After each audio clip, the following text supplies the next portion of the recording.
اللہ الرحمن الرحیم۔ اللہ تبارک و تعالیٰ نے جہاں پر قرآن مجید میں احکامات کا نزول فرمایا ہے، وہی بنی نوع انسان کو عبرت اور نصیحت دلانے کے لیے بہت سے سبق آموز واقعات کو بھی بیان کیا ہے۔ ان میں سے ایک واقعہ جسے قرآن مجید نے احسن القصص قرار دیا ہے، وہ حضرت یوسف علیہ السلام کا واقعہ ہے، جو اپنے اندر بہت سے اسباق کو لیے ہوئے ہے۔ حضرت یوسف علیہ السلام حضرت ابراہیم علیہ السلام کے پڑپوتے، حضرت اسحاق علیہ السلام کے پوتے اور حضرت یعقوب علیہ السلام کے لخت جگر تھے۔ آپ نے بچپن میں ایک خواب دیکھا کہ آپ کو 11 ستارے، سورج اور چاند سجدہ کر رہے ہیں۔ آپ نے اپنے والد گرامی سے اس خواب کو بیان کیا۔ حضرت یعقوب علیہ السلام نے جناب یوسف علیہ السلام کو اس بات کی نصیحت کی کہ آپ نے اپنے اس خواب کو اپنے بھائیوں کے سامنے بیان نہیں کرنا ہے۔ اللہ تبارک و تعالیٰ پر اور آل یعقوب پر آپ کے آباء و اجداد کی طرح نعمت کو پورا کرے گا۔ دوسری طرف حضرت یوسف علیہ السلام کے ستیلے بھائی حضرت یعقوب علیہ السلام کی محبت کے حصول کے لیے حضرت یوسف علیہ السلام کو اپنے والد کی آنکھوں سے دور کرنے کی تدبیر کر رہے تھے تاکہ حضرت یعقوب علیہ السلام کی محبتوں کو حاصل کر لیا جائے۔ انہوں نے حضرت یعقوب علیہ السلام کے سامنے ایک پلان کے تحت اس بات کا اظہار کیا کہ آپ علیہ السلام حضرت یوسف علیہ السلام کے معاملے میں ہم پر بھروسہ کیوں نہیں کرتے؟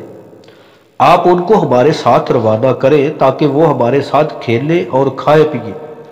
حضرت یعقوب علیہ السلام نے اس خدشے کا اظہار کیا کہ کہیں تم حضرت یوسف علیہ السلام کے بارے غافل نہ ہو جانا اور انہیں کوئی بھیڑیا نہ کھا جائے۔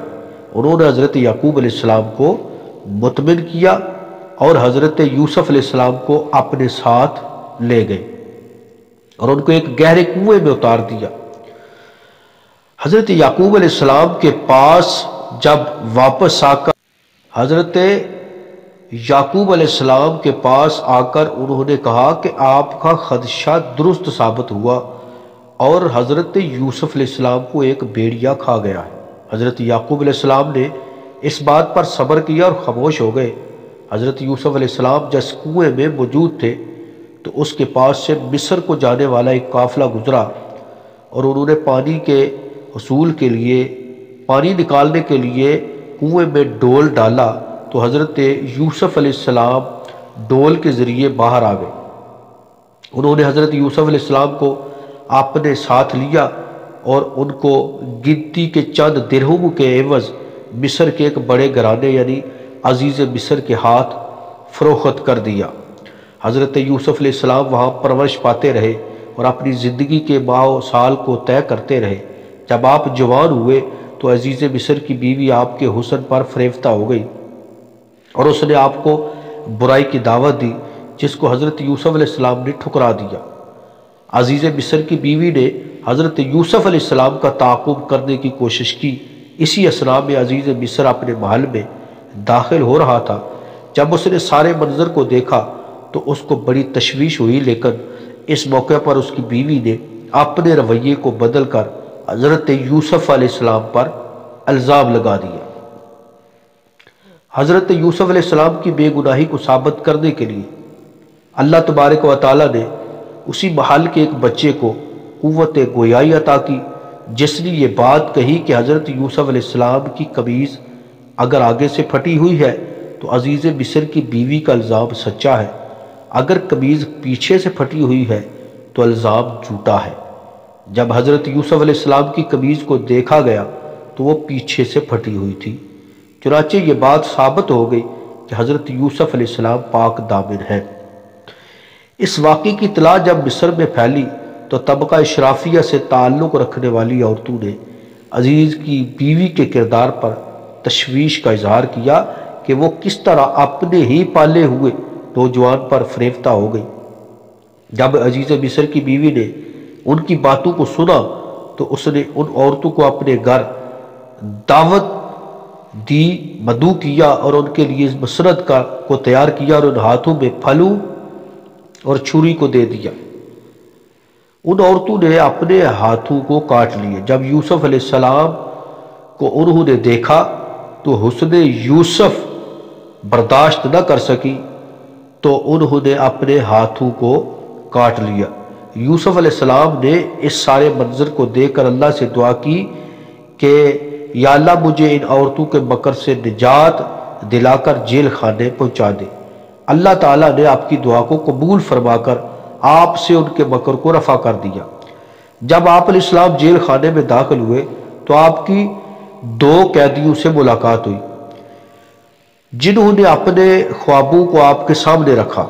حضرت یوسف علیہ السلام نے ان کے خوابوں کو سن کر انہیں یہ بات بتلائی کہ تم میں سے ایک شخص سولی پر چڑھ جائے گا اور ایک بادشاہ کا ساقی بن جائے گا۔ ساقی بننے والے قیدی سے آپ نے کہا کہ بادشاہ وقت سے میری بابت ذکر کرنا، میرے متعلق ان کے سامنے ذکر کرنا۔ قیدی آزاد ہونے کے بعد بادشاہ وقت کا ساقی بن گیا، لیکن وہ بادشاہ وقت کے سامنے حضرت یوسف علیہ السلام کا ذکر کرنا بھول گیا۔ کئی سال گزرنے کے بعد بادشاہ مصر کو خواب آیا کہ 7 کمزور گائیں 7 موٹی تازی گاؤں کو کھا رہی ہیں، جبکہ 7 سرسبز بالیاں جبکہ باقی خشک بالیاں ہیں۔ بادشاہ وقت کے ساتھی کو فی الفور حضرت یوسف علیہ السلام کی یاد آئی۔ وہ یوسف علیہ السلام کے پاس پہنچا تو انہوں نے یہ بات کہی کہ 7 سال خوشحالی کے بعد 7 سال عالمگیر قحط پوری دنیا کو اپنی لپیٹ میں لے لے گا۔ خوشحالی کے سالوں میں اگر غلے کی تدوین کر لی جائے تو اس سے لوگوں کی غذائی ضروریات پوری ہو جائے گی اور قحط سالی کے اثرات سے بچ جائے گی۔ حضرت یوسف علیہ السلام کی تعبیر کو سننے کے بعد بادشاہ مصر نے حضرت یوسف علیہ السلام کو اپنے پاس بلا لیا۔ اس موقع پر حضرت یوسف علیہ السلام نے وزیر خزانہ کی ذمہ داریوں کو اختیار کیا۔ بعد ازاں آپ علیہ السلام عزیز مصر بن گئے اور مصر کے انتظامی امور آپ کے ہاتھ میں آ گئے۔ جب آپ خوشحالی کے سالوں کے بعد عالمگیر قحط نے پوری دنیا کو اپنی لپیٹ میں لیا تو جہاں پر دنیا کے دیگر مقامات کے لوگ اس کے زیر اثر آئے، وہیں پر حضرت یوسف علیہ السلام کے بھائی بھی اس قحط کے اثرات کی زد میں آئے۔ تو جب انہیں اس بات کی اطلاع ملی کہ مصر سے غلہ مل سکتا ہے تو وہ بھی آپ سے غلے کے حصول کے لیے پہنچ گئے۔ حضرت یوسف علیہ السلام کے سوتیلے بھائی ان کے پاس آئے تو انہوں نے ان کو پہچان لیا، ان کو باتوں باتوں میں ان کے خاندان کے بارے میں معلومات لی اور یہ بات کہی کہ اگلی مرتبہ جب تم آؤ تو اپنے چھوٹے بھائی کو بھی ساتھ لے کر آنا۔ جب حضرت یوسف علیہ السلام کے بھائی جانے لگے تو ان کی پونجی کو بھی ان کے سامان میں ڈال دیا گیا۔ جب وہ واپس پہنچے تو انہوں نے جناب یعقوب علیہ السلام کے سامنے عزیز مصر کی خواہش پر بھائی بنیامین کو بھی ساتھ لے جانے کا کہا۔ حضرت یعقوب علیہ السلام اس بات پر آمادہ نہ تھے، لیکن جب سامان سے پونجی بھی برآمد ہو گئی تو حضرت یعقوب علیہ السلام حضرت بنیامین کو ساتھ روانہ کرنے پر آمادہ و تیار ہو گئے۔ حضرت بنیامین کو لے کر جب بھائی پہنچے اور غلے کو تولا گیا تو حضرت یوسف علیہ السلام نے ایک تدبیر کے ذریعے بنیامین کو اپنے پاس روک لیا۔ حضرت بنیامین کی بازیابی کے لیے بھائیوں نے التجائے کی، لیکن حضرت یوسف علیہ السلام حضرت بنیامین کو ساتھ روانہ کرنے پر آمادہ نہ ہوئے۔ جب قافلے والے حضرت یعقوب علیہ السلام کے پاس پہنچے اور ان کو اس بات کی اطلاع دی گئی کہ آپ کے بیٹے بنیامین کو چوری کے جرم میں گرفتار کر لیا گیا تو حضرت یعقوب علیہ السلام اس بات پر انتہائی دل گرفتہ ہوئے اور آپ کی بینائی بھی آپ کے آنسو کے ساتھ گل ہو گئی۔ حضرت یعقوب علیہ السلام نے ایسے عالم میں اپنے بیٹوں کو اس بات کی نصیحت کی کہ جا کر بنیامین اور یوسف علیہ السلام کو تلاش کرو اور اللہ کی رحمت سے نا امید نہیں ہونا۔ اب کی مرتبہ جب بھائی گئے تو اس مرتبہ خریداری کے لیے ان کے پاس جمع پونجی موجود نہ تھی۔ انہوں نے بڑی دل گرفتگی سے عزیز مصر کے سامنے اس بات کا اظہار کیا کہ آپ سے ہم صدقہ لینے آئے ہیں اور آپ ہمیں صدقہ دیں۔ حضرت یوسف علیہ السلام نے اپنے بھائیوں کے لبوں سے جب الفاظ سنے تو آپ نے کہا کہ میں ہی یوسف ہوں اور یہ میرا بھائی بنیامین ہے۔ ہم اللہ نے ہم پر کرم کیا، اس وقت حضرت یوسف علیہ السلام نے ان کو معاف بھی کر دیا۔ آپ نے اپنی قمیض کو اتارا اور فرمایا کہ اس کو حضرت یعقوب علیہ السلام کے چہرے پر ڈال دیا جائے تو ان کی بینائی واپس آ جائے گی۔ حضرت یعقوب علیہ السلام اپنے گھر میں موجود تھے۔ انہوں نے اپنے گھر موجود بیٹوں سے کہا کہ مجھے یوسف علیہ السلام کی خوشبو آ رہی ہے، تو بیٹوں نے بے ادبی کے الفاظ کہے۔ اسی اثناء میں جب باہر سے آنے والے بھائی جب گھر پہنچے اور قمیض آپ کے چہرے پر ڈالی تو آپ کی بینائی واپس آ گئی۔ بیٹے شرمسار ہوئے۔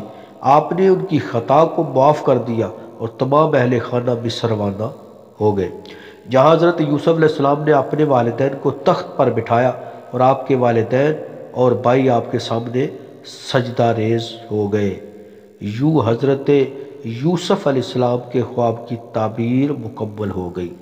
اس واقعے سے سبق ملتا ہے کہ عروج و زوال اللہ کے ہاتھ میں ہے اور انسان کو ہر حال میں اسی کی ذات پر توکل اور بھروسہ کرنا چاہیے اور کبھی بھی مایوس نہیں ہونا چاہیے۔ اللہ تبارک و تعالی ہمیں صحیح معنوں میں علم حاصل کرنے کی توفیق عطا فرمائے، آمین۔